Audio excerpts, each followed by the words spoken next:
The next issue the city faced was a political challenge. People wanted to understand what would happen if they chose not to build the light rail system but continue business as usual. So they wanted to create a representation of a single-family home development. We conducted some simple linear urban growth models.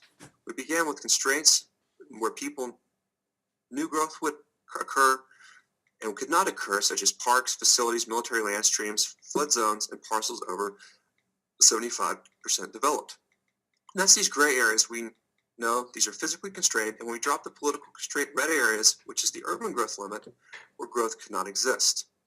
And we extracted out the difference, which is the green area, and we were able to push where single-family homes could exist.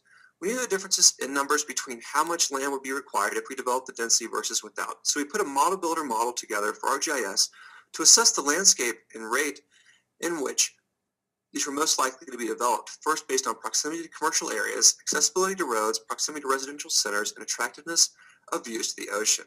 And that model nibbled at the edge of that and consumed the land that would be developed by single-family homes if we didn't do the density, which is in light blue.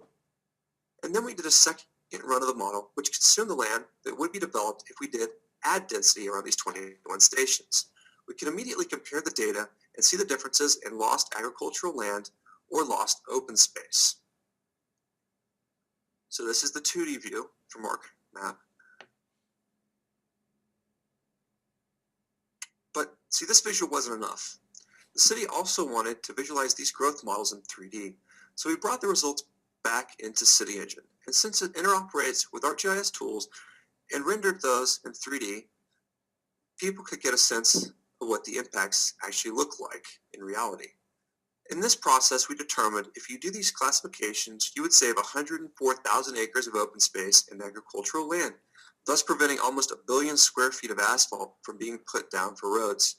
It actually gave people a quantifiable way that they could both visualize and measure the impacts of this transit-oriented development.